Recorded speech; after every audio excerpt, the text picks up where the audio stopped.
Neighbors. You wave at them from the driveway. Borrow a cup of sugar. Pretend their lives are as ordinary as yours. But here's the thing. Sometimes the people living just a few steps away aren't who they seem.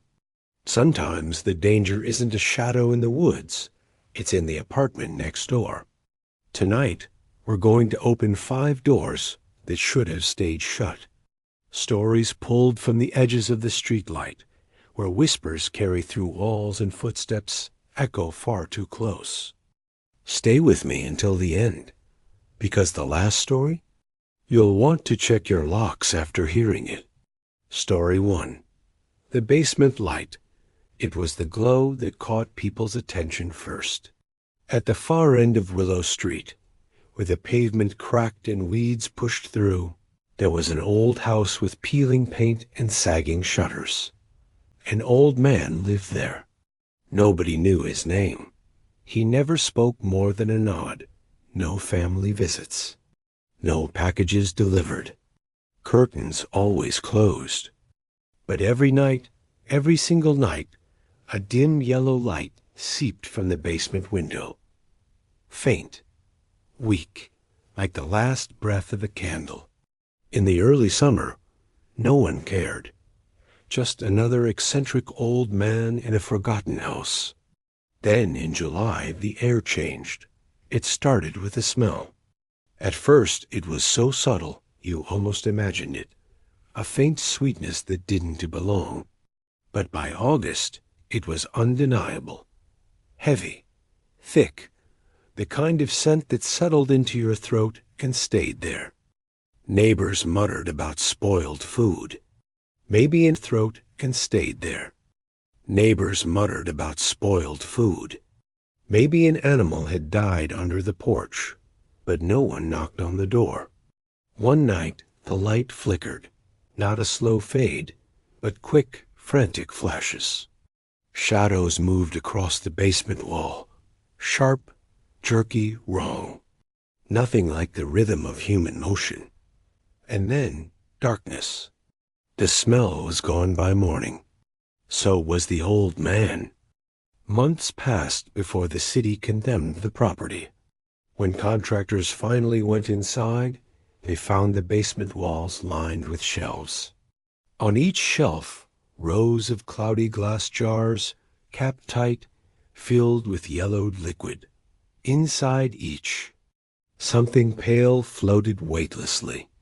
Some shapes were small, others longer, jointed in ways that made the workers turn away. A few had strands of hair drifting like slow-moving weeds in a pond. Officials didn't say what they were. The jars were taken, destroyed.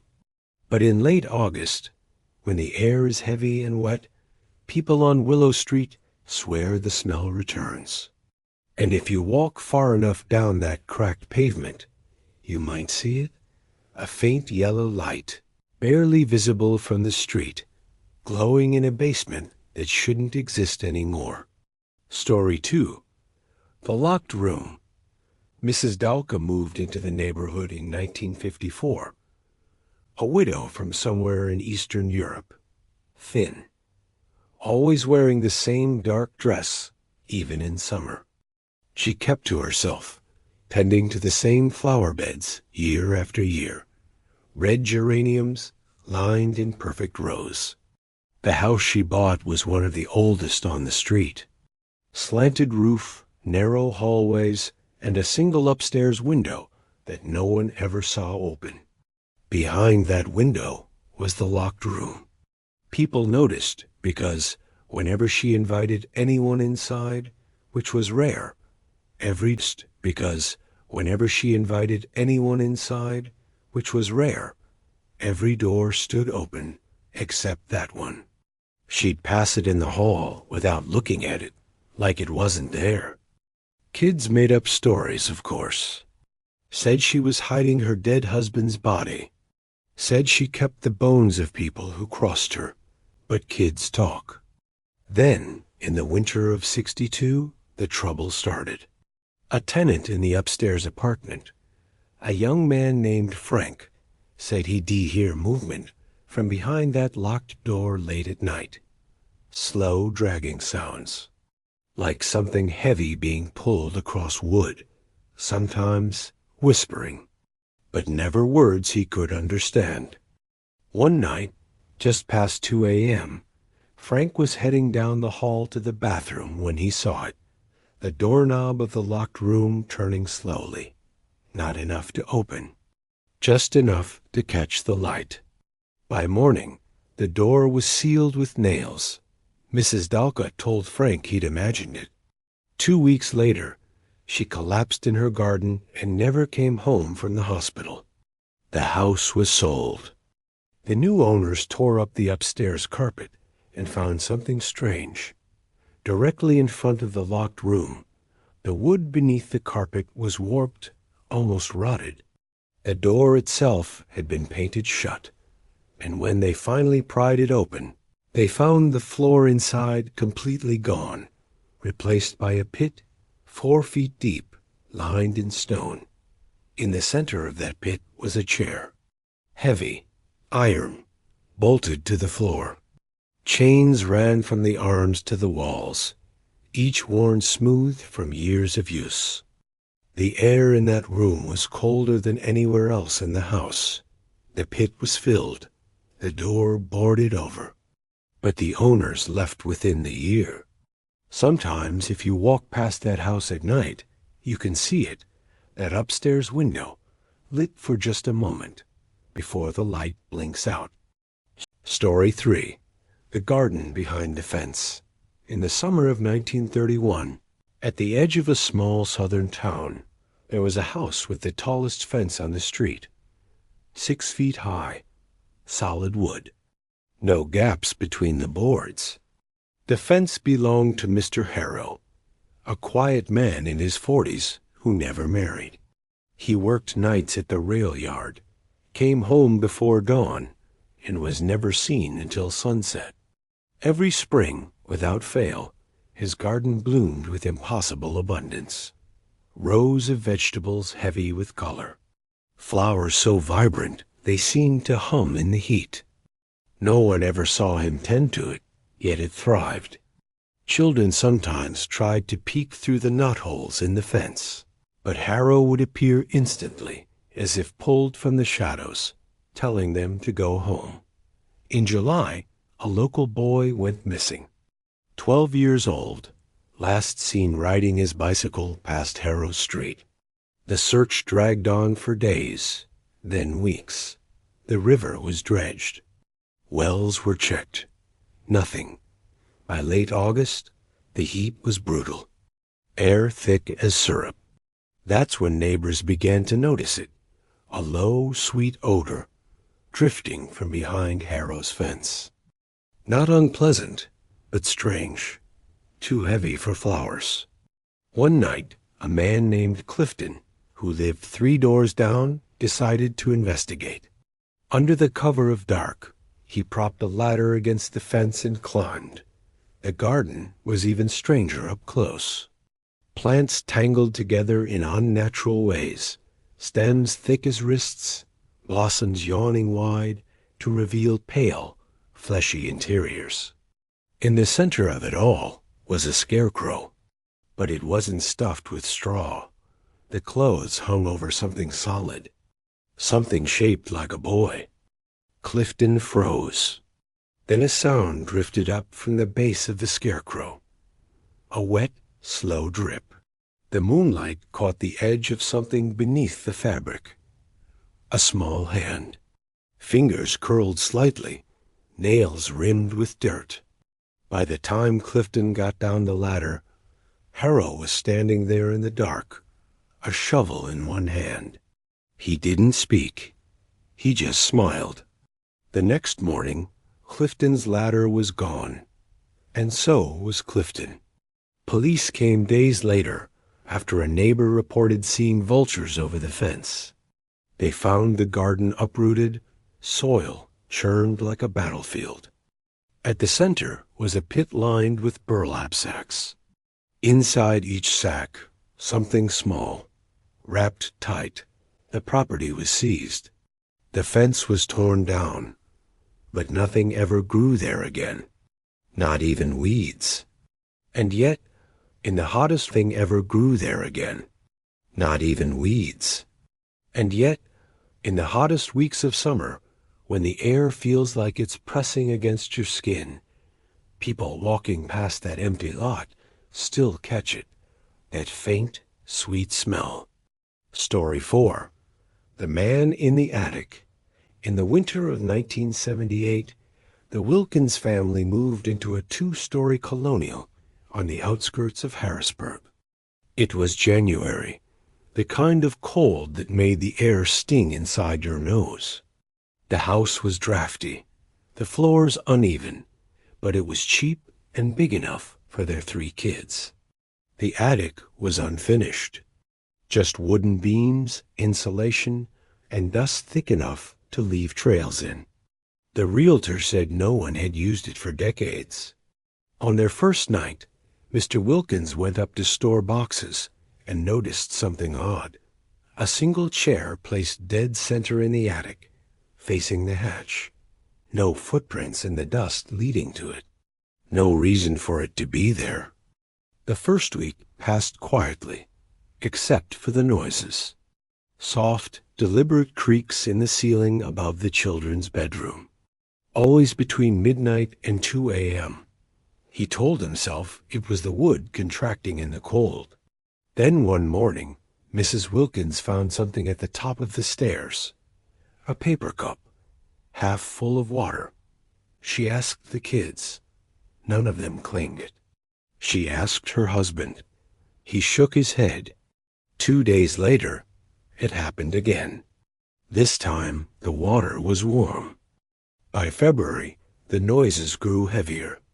Sometimes there was the faint sound of breathing, slow and steady, as if someone were lying just above them. Mr. Wilkins finally went up there at night, flashlight in hand. The attic looked the same, except the chair had moved. It now faced the far wall, where the insulation was peeled back, revealing a narrow crawl space. He crouched, shined the light in. 2 pale eyes reflected it back. The figure moved fast, a blur in the dark, slamming something heavy against his flashlight, sending the attic into blackness. He scrambled down the ladder, pulling it up after him. Police searched for hours. They found an old sleeping bag in the crawl space, stacks of empty cans, and a jar filled with cloudy water. But whoever had been living there was gone. For weeks after, the family heard scratching along the walls. Sometimes, when the house was quiet, a faint whisper, too low to make out. They sold the place by spring, the new owners. They've never touched the attic. But every so often, when they walk past the hatch, they swear they can hear the sound of someone slowly dragging that chair across the boards. Story 5. The Room No One Rented. In 1946, just after the war, Mrs. Evelyn Cross inherited a sprawling boarding house from her late uncle. It was a handsome brick building with 14 rooms and a single narrow hallway running down the middle like a spine. She rented the rooms cheaply, mostly to factory workers and war widows. But there was one door she never unlocked. Room 6. The key was missing, and according to the old ledger, it hadn't been occupied in over 20 years. The last entry was a name she didn't recognize. Clara Lyle, paid in full. No departure date. Evelyn told herself it didn't matter. The rest of the house was enough work. But from the first week, she noticed it. A faint tapping from inside room 6. Not every night, just enough to make her wonder if mice had gotten in. She'd knock back, softly, half joking. The tapping always stopped. One evening, a tenant named Mr. Avery came down pale as paper. Said he'd heard someone moving in the locked room. Soft footsteps. A chair scraping across the floor. Evelyn checked the hallway. No light under the door, no sound. But when she leaned closer, she caught something faint. A slow, steady breathing, inches from the wood. The next morning, the tapping returned. This time, it didn't stop when she knocked. It quickened, became urgent, almost panicked. She fetched a crowbar from the cellar and pried the door open. Inside, dust lay thick on everything. The air was so stale it burned her throat. Against the far wall was a bed frame, no mattress, and a single trunk at the foot of it. She crossed the room and flipped it open. The smell hit first, damp and metallic. Inside were bundles of newspaper, each one wrapped with twine. She unwrapped the first. Inside was a dress, folded neatly, with deep brown stains down the front. The second bundle was smaller, lighter. She opened it slowly. It was a human hand. She dropped it, gagging. From the hallway came a noise, that same tapping, now echoing from inside the trunk. But the trunk was still open, empty except for the bundles. The sound didn't make sense. She backed toward the door. Something moved in the corner, a shadow pulling upward against the wall, gathering shape until it was almost a figure. It leaned forward as if listening. Then the tapping started again, not from the trunk this time, but from inside her skull. She staggered out, slammed the door, and wedged it shut with a wardrobe. From then on, tenants complained of waking up with their hands pressed flat against the wall of room 6, fingers twitching as if they were knocking. A few said they dreamed of a woman's voice whispering, "Let me out." Evelyn boarded the door, painted over it, pretended it wasn't there. She stopped renting that end of the hall entirely. By the time she died in 1962, the house had fallen into disrepair. A new owner gutted it for renovation. They tore down the wall where room 6 had been. But behind the plaster, they found something odd. A second door. It opened into a small, windowless space no bigger than a closet. In the center was a chair. On the seat lay a hand, pale, perfectly preserved, its fingers curled as if ready to knock. You can move away, change cities, lock every door and window. But the truth is, you never really know who lives next to you, or what's on the other side of that thin strip of wall. If these stories kept you looking over your shoulder, share them. Let someone else feel that prickle on the back of their neck. And if you've ever had a neighbor who made your skin crawl, maybe keep the lights on tonight, because some knocks on the door are better left unanswered.